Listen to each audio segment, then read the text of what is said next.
नमस्कार मित्रों, मैं ब्रिजेंद्र सिंह। हमारे YouTube चैनल में आपका स्वागत है। आप सुन रहे हैं मुंशी प्रेमचंद के उपन्यास गोदान का भाग 10। हीरा का कहीं भी पता न चला और दिन गुजरते जाते थे। होरी से जहां तक दौड़ धूप हो सकी की, फिर हार कर बैठ रहा। खेती बाड़ी की भी फिक्र करना थी। अकेला आदमी क्या क्या करता। और अब अपनी खेती से ज्यादा फिक्र थी पुनिया की खेती की। पुनिया अब अकेली होकर और भी प्रचंड हो गई थी। होरी को अब उसकी खुशामद करते बीतती थी। हीरा था तो वह पुनिया को दबाए रहता था। उसके चले जाने से अब पुनिया पर कोई अंकुश न रह गया था। होरी की पट्टीदारी हीरा से थी, पुनिया अबला थी, उससे क्या वह तनातनी करता।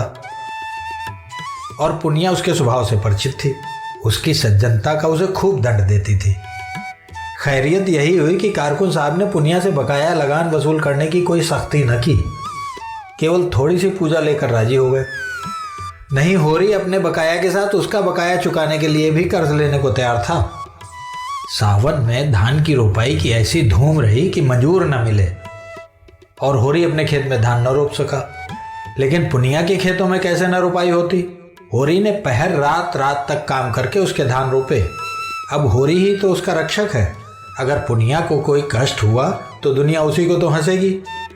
नतीजा यह हुआ कि होरी की खरीफ की फसल में बहुत थोड़ा अनाज मिला और पुनिया के बखार में धान रखने की जगह न रही।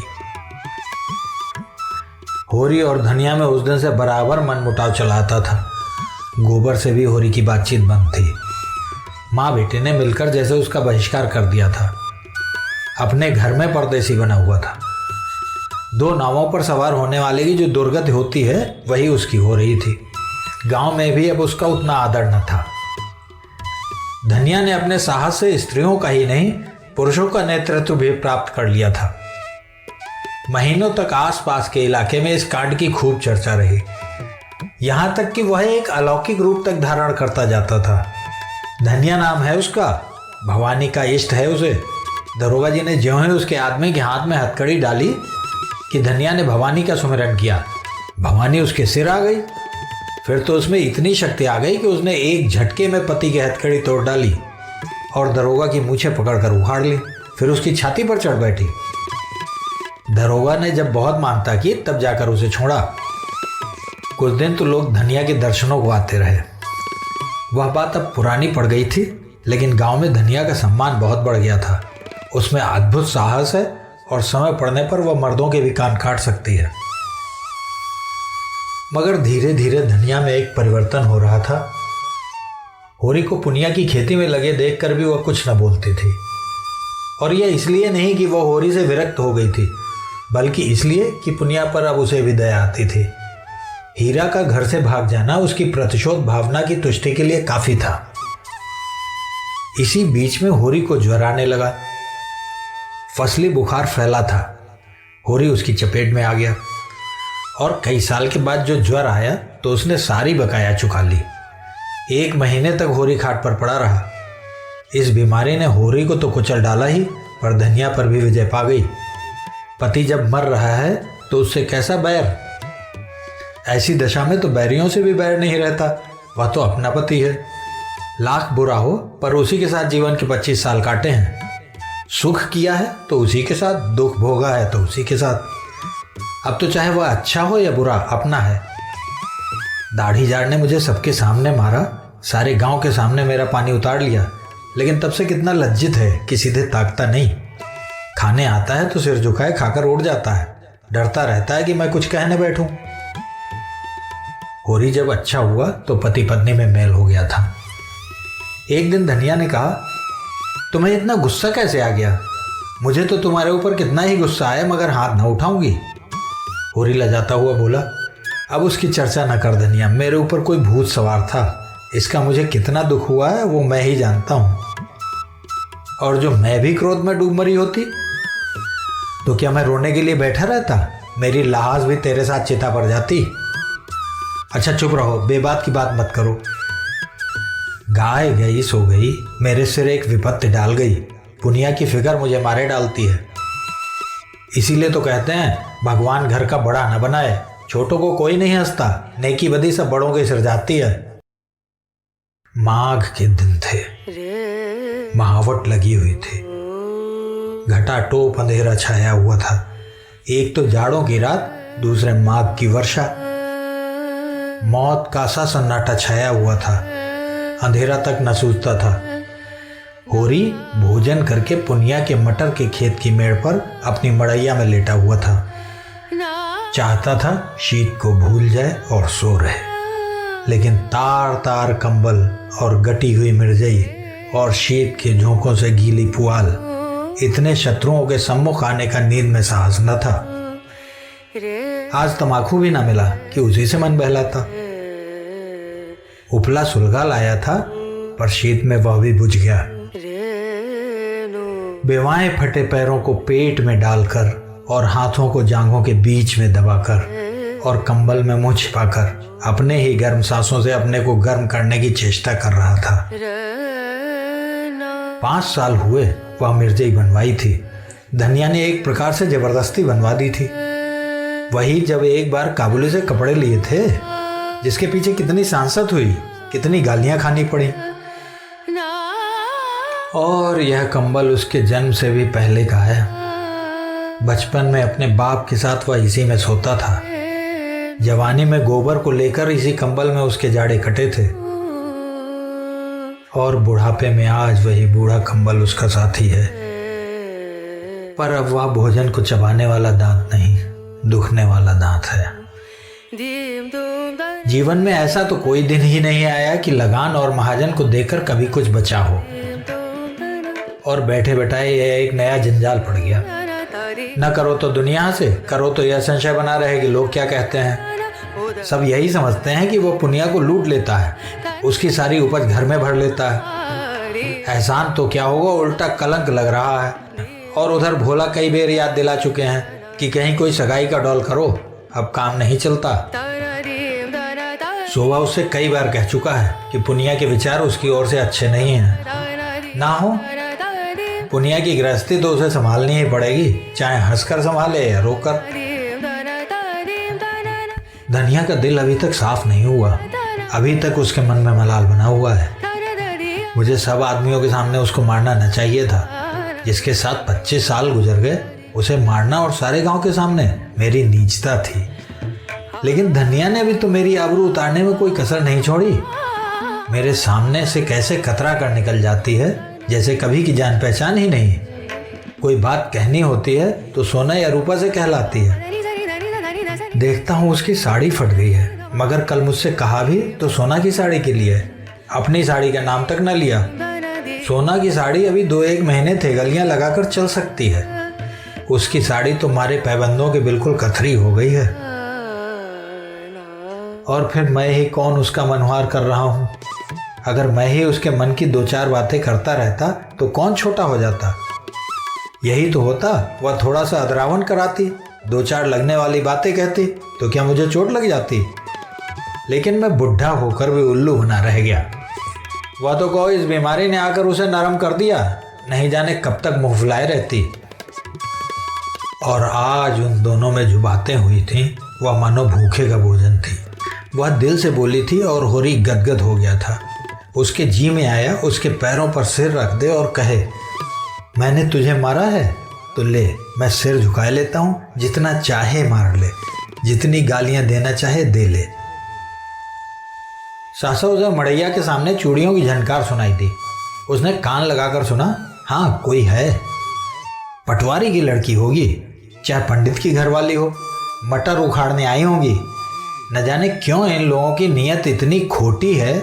सारे गांव से अच्छा पहनते हैं, सारे गांव से अच्छा खाते हैं, घर में हजारों रुपए गड़े हुए हैं, लेन देन करते हैं, ड्योढ़ी सवाई चलाते हैं, घूस लेते हैं, दस्तूरी लेते हैं, एक ना एक मामला खड़ा करके हमासुमा को पीसते ही रहते हैं। फिर भी नीयत का ये हाल। बाप जैसा होगा वैसी ही संतान भी होगी।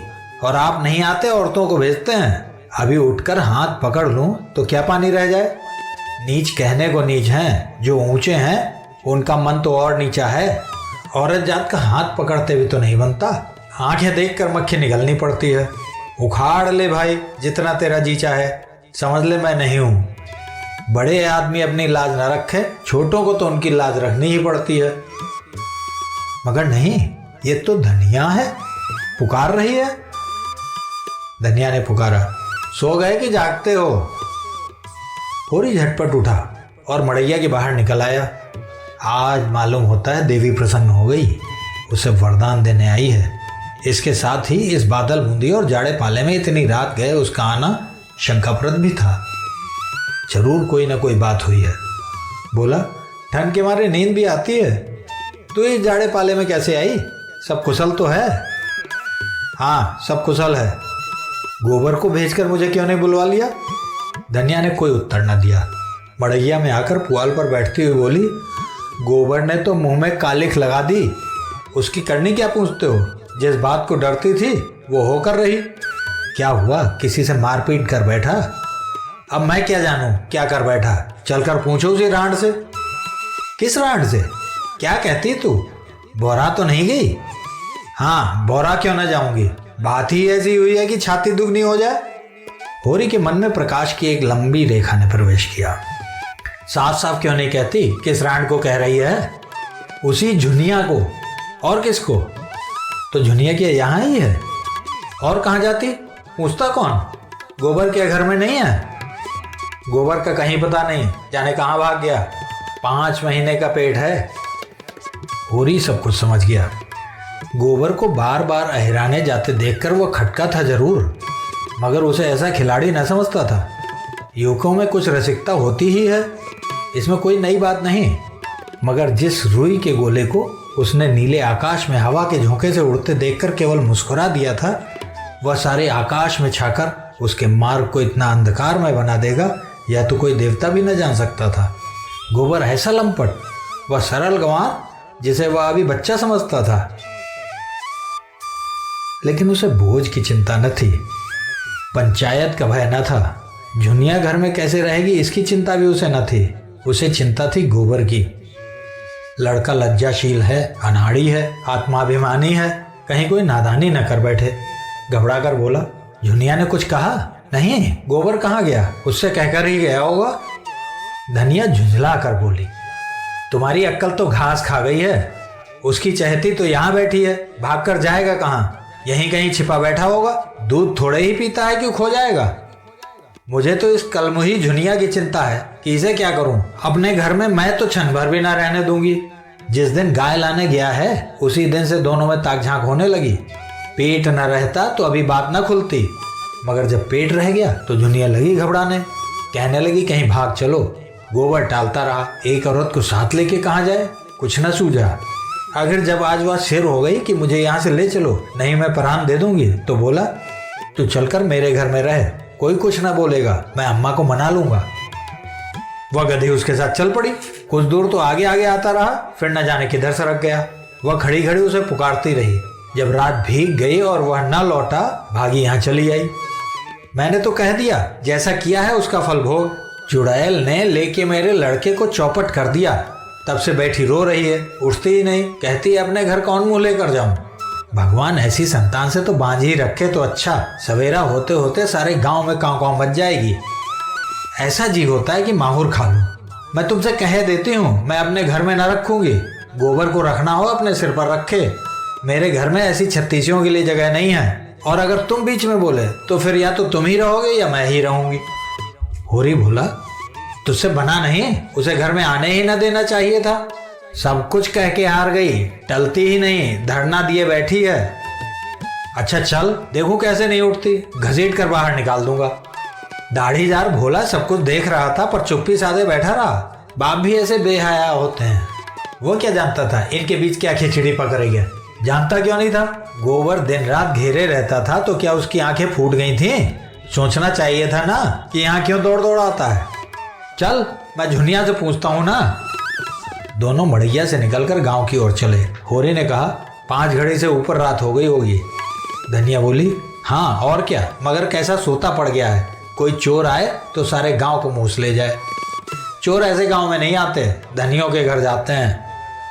धनिया ने ठिठक कर होरी का हाथ पकड़ लिया और बोली, देखो हल्ला न मचाना, नहीं सारा गांव जाग उठेगा और बात फैल जाएगी। होरी ने कठोर स्वर में कहा, मैं कुछ नहीं जानता, हाथ पकड़कर घसीट लाऊंगा और गांव के बाहर कर दूंगा। बात तो एक दिन खुलनी ही है, फिर आज ही क्यों ना खुल जाए। वह मेरे घर आई क्यों? जाए जहां गोबर है। उसके साथ कुकर्म किया तो क्या हमसे पूछ कर किया था? धनिया ने फिर उसका हाथ पकड़ा और धीरे से बोली, तुम उसका हाथ पकड़ोगे तो वह चिल्लाएगी, तो चिल्लाया करे। मुदा इतनी रात गया, अंधेरे सन्नाटे रात में जाएगी कहाँ, ये तो सोचो। जाए जहां उसके सगे हों, हमारे घर में उसका क्या रखा है। हाँ, लेकिन इतनी रात गए, घर से निकालना उचित नहीं।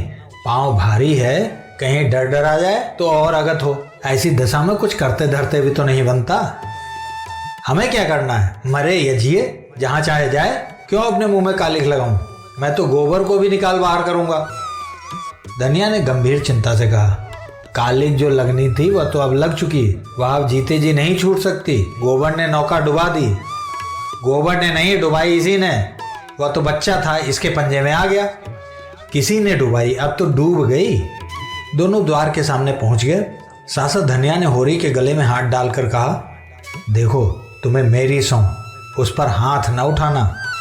वह तो आप ही रो रही है। भाग की खोटी न होती तो यह दिन ही क्यों आता। होरी की आंखें आर्द्र हो गईं। धनिया का यह मात्र स्नेह उस अंधेरे में भी जैसे दीपक के समान उसकी चिंता जर्जर आकृति को शोभा प्रदान करने लगा। दोनों ही के हृदय में जैसे अतीत यौवन सचेत हो उठा। होरी को इस बीत यौवना में भी कोमल हृदय बालिका नजर आई, जिसने 25 साल पहले उसके जीवन में प्रवेश किया था। उस आलिंगन में कितना अथाह वात्सल्य था, जो सारे कलंक, सारी बाधाओं और सारी मूलबद्ध परंपराओं को अपने अंदर समेटे लेता था। दोनों ने द्वार पर आकर किवाड़ों के दराज से अंदर झांका। दीवट पर तेल की कुप्पी जल रही थी और उसके मध्यम प्रकाश में जुनिया घुटने पर सिर रखे द्वार की ओर मुंह किए अंधकार में उस आनंद को खोज रही थी जो एक क्षण पहले अपनी मोहनी छत दिखाकर विलीन हो गया था। वह आगत की मारी, व्यंग बाणों से आहत और जीवन के आघातों से व्यथित किसी वृक्ष की छां खोजती फिरती थी और उसे एक भवन मिल गया था जिसके आश्रय में वह अपने को सुरक्षित और सुखी समझ रही थी।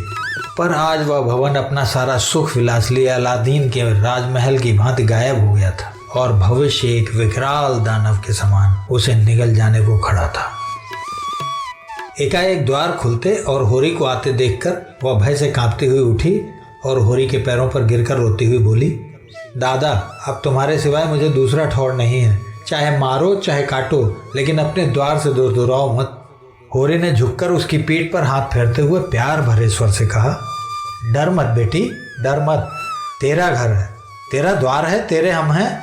आराम से रह। जैसी तू भोला की बेटी है वैसी ही मेरी बेटी है। जब तक हम जीते हैं किसी बात की चिंता मत कर। हमारे रहते कोई तुझे तिरछी आंखों से न देख सकेगा। भोज भात जो लगेगा वह हम सब दे लेंगे, तू खातिर जमा रख। झुनिया सांत्वना पाकर और भी होरी के पैरों से चिमट गई और बोली, दादा, अब तुम ही मेरे बाप हो और अम्मा तुम ही मेरी माँ हो। मैं अनाथ हूँ, मुझे शरण दो, नहीं मेरे काका और भाई मुझे कच्चा ही खा जाएंगे। धनिया अपने करुणा के आवेश को अब न रोक सकी।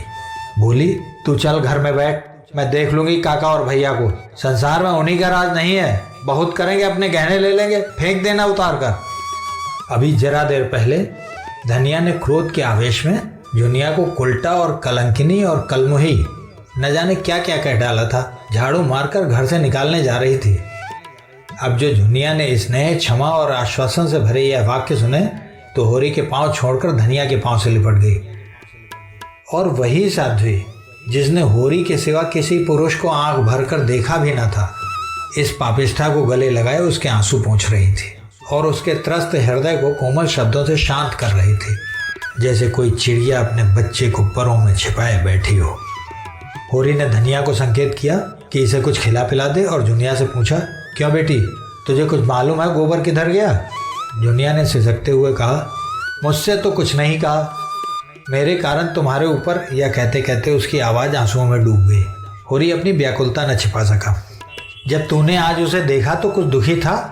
बातें तो हंस हंस कर रहे थे। मन का हाल भगवान जाने। तेरा मन क्या कहता है गांव में कि कहीं बाहर चला गया? मुझे तो शंका होती ही कहीं बाहर चले गए हैं। यही मेरा मन भी कहता है। कैसी नादानी की, हम उसके दुश्मन थोड़े ही थे।